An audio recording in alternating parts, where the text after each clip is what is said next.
नमस्कार। हरे कृष्णा। मैं डॉक्टर सुचित्रा स्वागत करती हूँ आप सभी का। और आज हम बात करेंगे हेमंत ऋतुचर्या के बारे में। हेमंत ऋतु क्या होती है? जो हमारे हिंदी महीने होते हैं उनका जो मार्गशीर्ष और जो पौष माह रहते हैं उन 2 महीने के काल को हम हेमंत ऋतु कहते हैं। और ऋतुचर्या क्या होती है? इस ऋतु मतलब ऋतु के अनुसार हमें क्या कार्य करने चाहिए, क्या नहीं करने चाहिए, उन सब का एक जो निश्चित कर्म होता है वह ऋतुचर्या होती है। तो आइए हम बात करते हैं हेमंत ऋतुचर्या के बारे में। हेमंत ऋतु में क्या होता है कि सूर्य दक्षिणायन रहता है, चंद्रमा है वो अपने सौम्य गुण के कारण प्रबल रहता है, बलवान रहता है। विसर्ग ऋतु होने के कारण प्राणियों के शरीर का बल है वो उत्तम रहता है। और औषधियां वो सारवान होती है अर्थात अपने गुणों में उत्तम रहती है। और यह ऋतु मधुर रस प्रधान होती है अर्थात जो मधुर रस जो मीठे द्रव्य रहते हैं वो स्पेशली इस ऋतु में बहुत ही उत्तम गुणों वाले होते हैं।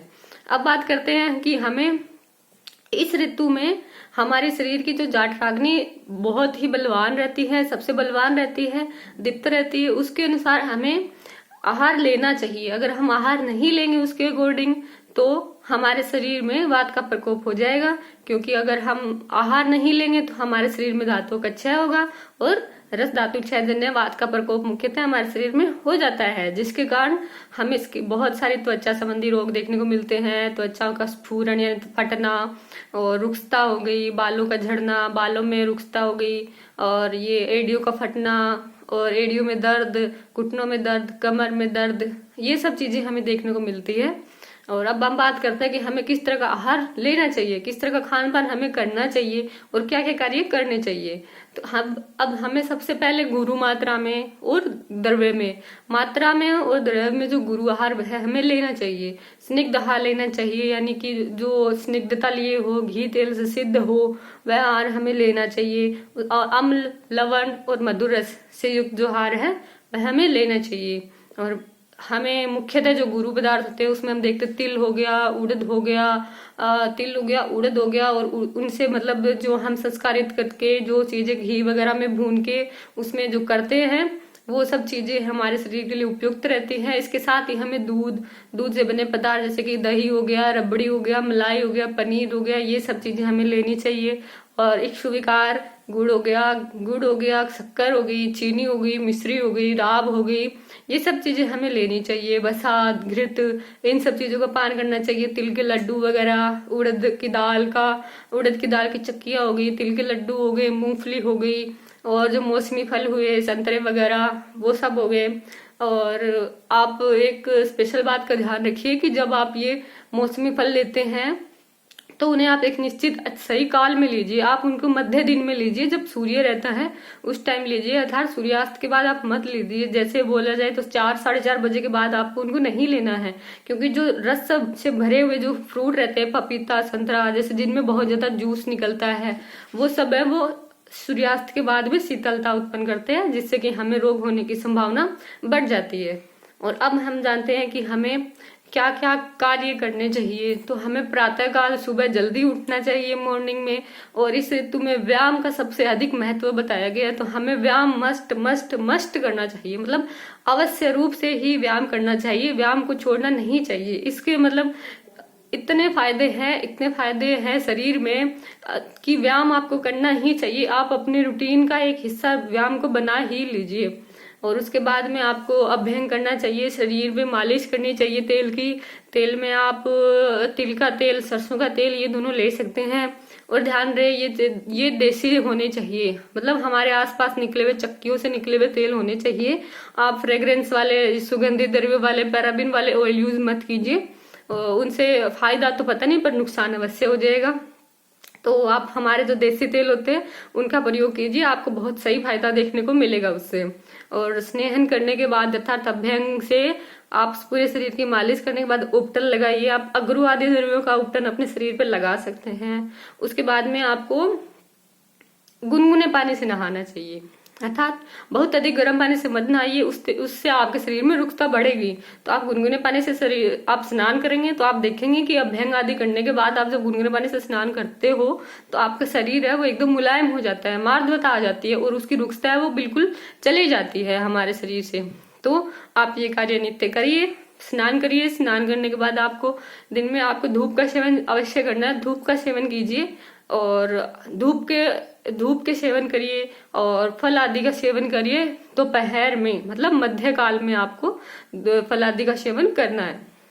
अब हम बात कर लेते हैं कि हमें क्या नहीं करना चाहिए। क्या नहीं करना चाहिए, तो सबसे पहले हमें लघु आहार नहीं लेना चाहिए, बहुत ही थोड़ा हल्का, जैसे मूंग आदि जो एकदम रुक्ष रहते हैं, कुछ नहीं किया हुआ, एकदम ड्राई चीजें, जो सूखी सूखी चीजें, ड्राई चीजें रहती है, वो हमें नहीं लेनी चाहिए, जिनमें घी तेल की मात्रा हमें देखने को भी नहीं मिलती कि इसमें घी तेल कुछ है क्या से। आप रुक्ष पदार्थों का सेवन मत करिए, वात को बढ़ाने वाले पदार्थ होते हैं उनका सेवन मत करिए, और प्रमित आहार मत करिए, बहुत ही नपा तुला थोड़ा भोजन मत करिए। आपके शरीर की अग्नि बहुत बलवान होती है। अगर आप मात्रा में गुरु आहार लेंगे और दरवे से भी गुरु आहार लेंगे, वही आपके शरीर के लिए बेनिफिशियल रहेगा, वरना आपके शरीर में बहुत से रोग हो सकते हैं, कमजोरी आ सकती है। और उसके बाद में आपको शीतल वायु का सेवन नहीं करना, शीतल चीजों का सेवन नहीं करना। और एक बात मुख्य मैं बताना चाहूंगी कि आप पैरों को ठंडा नहीं होने दे, कान को ठंडा नहीं होने दे, अपने हाथों, पैरों और कान को आप गर्म बनाए रखें, उनको ढक के रखें। क्योंकि अगर शीतल पाँव वगैरह होंगे तो आपको पाँव का अभ्यंग भी करना है, साथ में पाँव की आप मालिश करेंगे, तो आप पाँव की मालिश करेंगे, उससे आपकी आंखें भी अच्छी होगी और पूरे शरीर का सर्कुलेशन भी बढ़िया रहेगा और आपकी रुक्षता शीतलता सब दूर होंगी। काफी सारे उसके फायदे जो अभी मैं डिटेल में नहीं जा रही। और उसके बाद में जो आप पाद अभ्यंग कर लिया, जैसे पैरों की जो मालिश है वो कर ली। अब उसके बाद में आपको ठंडे पाँव फर्श पे नहीं घूमना, क्योंकि जो फर्श होता है वो ठंडा रहता है। आपको पाँव में स्लीपर्स पहन के रखनी है या फिर आप अपने सॉक्स पहन के रखिए, पाँव को गर्म बना के रखें। और कानों में आपको तेल लगाना है, या एक एक बूंद आप डाल भी सकते हैं, नहीं तो आप थोड़ा सा ऑयल लीजिए, 2 बूंद उसको लगाइए और अपने कानों में लगा लीजिए। नित्य आप उसको लगा सकते हैं, ठीक है। और अभी इन सब चीजों का मैंने बताया, तो अभी मैं आपको कुछ 1-2 एडिशनल वर्ड बता देती हूँ, क्योंकि इस ऋतु में हम बहुत सारे स्निग्ध चीजों का प्रयोग करते हैं। तो कुछ लोगों में ऐसा रहता है कि वो चीजें वो पचाने में सक्षम नहीं रहते हैं। तो आप अगर वो खाई हुई चीजें खाने के बाद में आपको अजीब जैसा कुछ लगता हो या आपको नहीं पचती हो, तो आप खाने से 5 से 10 मिनट पहले आप थोड़ा सा अदरक लीजिए। अदरक के साथ सेंधा लवण होता है, जो सेंधा नमक बोलते हैं, उसको लीजिए और उसको खा लीजिए। इससे आप जो आगे जो कुछ भी स्नैक्स जो भी खाना खाएंगे वो आपका अच्छे से पच भी जाएगा। उससे पहले आपको भूख भी अच्छी लगेगी और वो आपकी कोई दिक्कत भी नहीं करेगा। और खाने के बाद आपको क्या करना है, खाने के बाद आपको 1 चम्मच मधु यानी शहद का सेवन करना है। इससे क्या होता है कि आपको बसंत ऋतु में जो रोग होंगे वो नहीं होंगे, यानी कि हमारे शरीर में अभी से जो हम चीजें खा रहे हैं वो हमारे शरीर में फायदा करे, नुकसान नहीं करे। इसके लिए आपको 1 चम्मच मधु का सेवन करना है, जिससे कि आने वाली ऋतुओं में आप स्वस्थ बने रहेंगे, इस ऋतु में भी स्वस्थ बने रहेंगे। ये 2। और आपको सबसे और ये बात आप ध्यान रखें कि आप ठंडा पानी ना पिए, उष्ण जल का ही पान करें, क्योंकि उष्ण जल के पान से जो आपके शरीर में ऐसे बोलते हैं कोलेस्ट्रॉल नहीं बढ़ेगा, अर्थात आयु का क्षय नहीं होगा, कोलेस्ट्रॉल आदि नहीं बढ़ेंगे। आप उष्ण जल या मतलब एकदम गुनगुने पानी का ही सेवन करें, ठंडा पानी ना पिए। और इसी के साथ मैं आपको कहना चाहूंगी कि टॉपिक तो ये बहुत विस्तृत है, हम इस पे काफी देर बात कर सकते हैं, पर मैंने इसको थोड़ा सारांश रूप में आपको बताने की कोशिश की है। अगर आपको मेरी बताई हुई जानकारी पसंद आई है, अच्छी लगी है, तो आप प्लीज वीडियो को लाइक कीजिए और आप अपने प्रियजनों के साथ इसे शेयर कीजिए। और आप हमें कुछ सुझाव देना चाहते हैं या कुछ पूछना चाहते हैं तो कमेंट करके हमें जरूर बताइएगा। और हमारे साथ जुड़ने के लिए प्लीज हमारे चैनल को सब्सक्राइब कीजिए। धन्यवाद। जय धन्वंतरी।